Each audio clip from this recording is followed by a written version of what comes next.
Hello tout le monde, bienvenue dans cette nouvelle vidéo pour Zibuline et aujourd'hui j'avais envie de réaliser un cadre personnalisé de naissance et d'utiliser ma Cricut. Je vois partout sur les réseaux ce style de cadre personnalisé et j'avais juste envie de me lancer.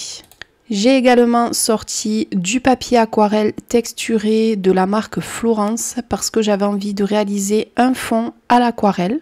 Je vais également réaliser un joli emballage, donc j'ai sorti de la mousseline. J'ai également sorti des pastilles de cire dans les tons de bleu parce que c'est pour un petit garçon. Et je vais utiliser la nouveauté du mois de janvier, le seau fait main. Je vais également sortir des aquarelles Isaro, donc ça c'est Aurore qui m'a gentiment fait des petits godets. Elle a acheté les tubes et ensuite on s'est partagé, donc c'est plutôt cool et je n'avais pas testé depuis octobre. J'ai sorti bien évidemment du vinyle mat de la marque Cricut et j'ouvre le logiciel Cricut. Lorsque vous ouvrez le logiciel Silhouette, une multitude de projets vous sont proposés. Moi, je vais aller dans la barre de recherche et je vais taper cadre personnalisé naissance. Et vous allez voir que là aussi, on me propose beaucoup de projets. Donc, je vais parcourir un petit peu et je vais sélectionner celui qui me plaît. Alors, vous allez voir que moi, je vais complètement le modifier, mais j'aime bien partir d'une base. Donc, je l'ajoute. Je le sélectionne, je l'ajoute à la toile et donc là je vais enlever les éléments qui ne me plaisent pas par exemple. Pour ça je vais dégrouper, c'est-à-dire que je vais faire en sorte que chaque petit élément se détache. Je vais enlever l'arc-en-ciel, je vais enlever plein d'autres petites choses.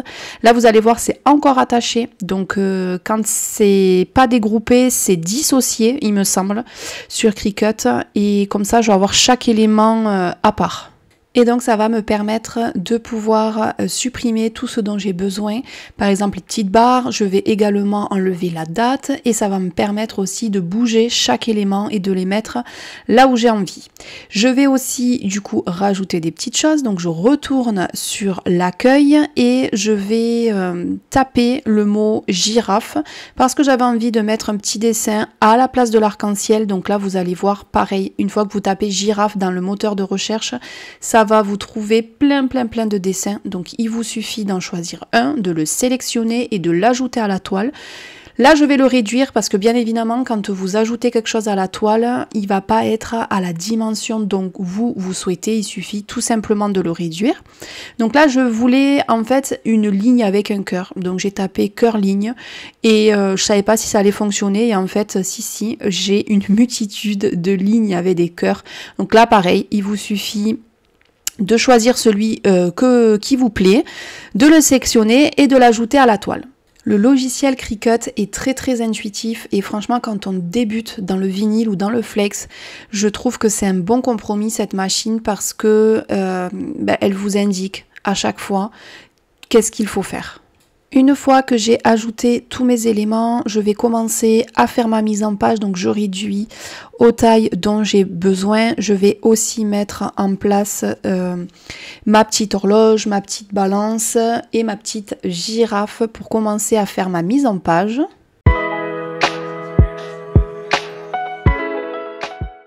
Je vais m'attaquer au prénom parce que bien évidemment c'est un petit garçon, il ne s'appelle pas Olivia mais Myron. Je vais également modifier les couleurs, je vais mettre tout en noir alors que on est d'accord, si je choisis de découper dans du vinyle noir, ça ne va pas se mettre en bleu même si c'est bleu à l'écran, mais j'aime bien avoir un visuel fini. Et de me rendre compte en fait ce que ça va donner, donc je réduis tout. Je vais également changer l'écriture. Donc pour changer la typographie dans les onglets que vous avez juste au-dessus, tout en haut de votre logiciel, vous avez une petite flèche, vous cliquez et là vous allez voir apparaître plein de typographies différentes. C'est à ce moment-là que vous pouvez vraiment vous prendre la tête pour savoir qu'est-ce que vous allez choisir. Donc moi j'ai choisi quelque chose de un peu moins grossier, donc pour le Myron ça a été, c'était parfait. Mais pour la date, j'ai vraiment choisi de quelque chose de trop fin et faut faire très attention parce que si vous travaillez sur un format assez petit, au moment de la découpe, ça va être un petit peu compliqué si c'est trop fin. C'est à ce moment-là que je vais rajouter ma date. Donc à gauche, vous avez plein d'onglets. Je clique sur l'onglet texte, j'efface le mot texte et je vais venir mettre ma date 8 octobre 2023. Je vais également changer, comme je vous ai dit, la typographie qui va être trop fine, mais je vais la changer par la suite. Donc ça, vous ne le verrez pas parce que c'est des petits problèmes, on va dire, que j'ai eu pendant le déroulement du projet. Une fois que tout est fait, que tous mes éléments sont mis, que je suis contente du résultat, je vais le redimensionner et je vais le mettre à la taille d'un format A4, donc 21 sur 29 à peu près. Donc il suffit tout simplement que ça dépasse pas du cadre et je vais pouvoir lancer ma découpe. Donc pour ça, je place mon vinyle sur mon tapis.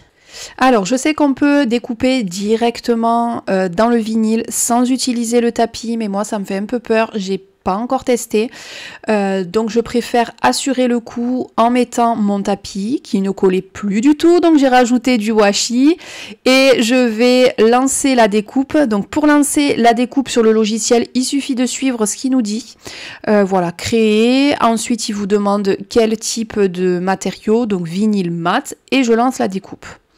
Petit bémol, je vais vous en parler maintenant, il fallait mettre l'effet miroir sur tout ce qui est écriture. Parce qu'en fait, le but, c'est que le vinyle soit derrière la vitre et que moi, dans mon projet, vous allez le voir à la fin, enfin, ça se voit pas, mais le principe, c'est d'avoir le vinyle derrière la vitre. Et moi, le fait que j'ai pas mis en mode miroir, eh bien, j'ai le vinyle qui est sur la vitre. Voilà, c'est pas très grave, mais si vous voulez quelque chose de vraiment top et fait correctement, il faut mettre en mode miroir dans le logiciel Cricut. Donc la machine, pas de problème, m'a tout bien découpé. Donc je vais dans un premier temps écheniller et enlever toutes les parties dont j'ai pas besoin du vinyle, et ça je peux vous dire que ça prend du temps. Alors pour le Myron, c'était le prénom qui est assez grand, donc franchement aucun problème. Par contre pour la date, comme je vous disais, avec mon écriture là très fine, j'ai vraiment galéré. J'ai redécoupé le 2023, mais c'était pareil, je n'arrivais pas. Du coup, j'ai tout refait et j'ai juste changé l'écriture comme ça au moins. Et franchement, le rendu est vraiment top.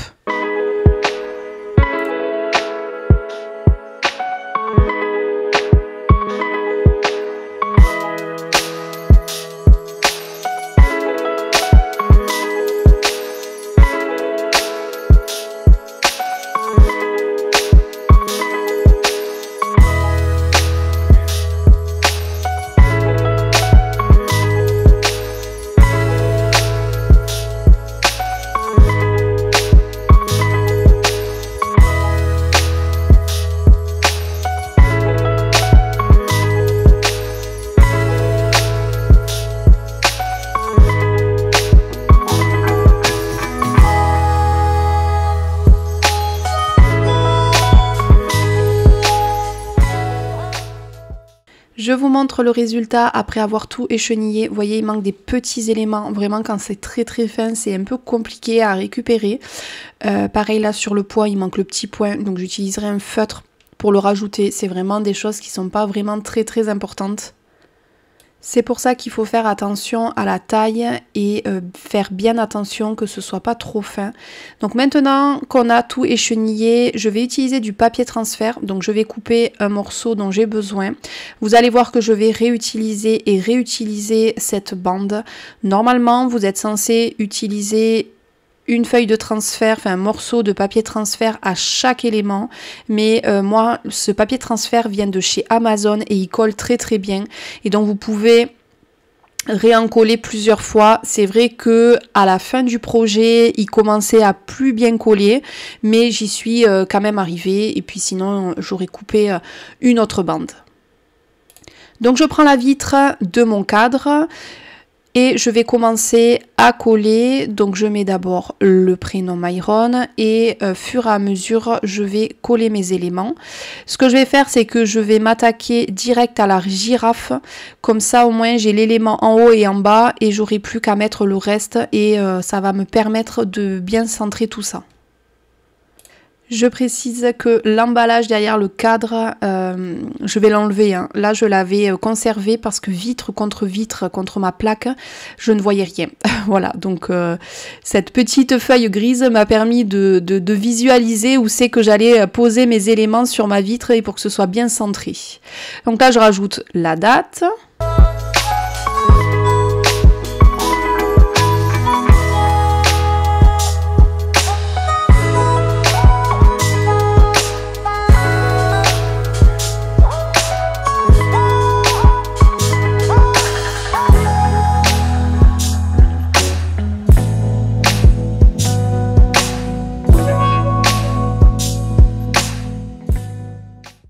Et donc voilà le résultat mis dans le cadre. Donc maintenant on va passer au fond aquarelle. Donc je coupe un morceau dans mon papier aquarelle 30-30. Donc de la taille du cadre, donc 21 par 29 et quelques. Enfin, c'est un format A4. Et je vais venir y faire de l'aquarelle avec mes aquarelles Isaro.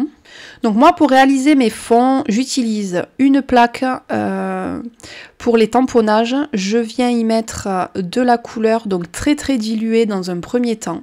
Donc j'ai pris deux bleus différents. Je pourrais pas vous dire franchement, j'ai pas fait mes nuanciers et j'ai vraiment pris deux bleus différents. Et donc je viens apposer ma couleur, je laisse sécher et ensuite je viens rajouter de la couleur là un peu moins diluée. Ça m'arrive même de prendre le pigment directement dans le godet, de la mettre sur la plaque et de venir faire mes taches pour qu'il y ait vraiment deux bleus différents, plus clairs et plus foncés. Je passe maintenant au montage de mon cadre. Je rajoute mon fond aquarelle que je vais coller d'ailleurs à cet élément qui était fourni dans le cadre parce que sinon ben, ça restait pas bien plaqué au fond. Et voilà le rendu. Franchement pour un premier je suis très content. Bon, à part la bêtise de pas avoir découpé le texte en effet miroir et qui du coup le vinyle n'est pas derrière la vitre mais devant la vitre. Franchement je suis plutôt contente. J'aurais aimé aussi faire toutes les mesures un peu plus grandes avec le poids, la taille, mais écoutez, pour un premier, je suis plutôt contente. J'ai fait mon cachet de cire fait main, donc ça c'est toujours pareil, j'ai mis 3 pastilles de couleur. Je passe ensuite à l'emballage de mon petit cadre, donc je vais utiliser le ruban de mousseline, je vais ensuite coller mon cachet de cire avec une petite étiquette et franchement je trouve que le rendu est juste trop joli.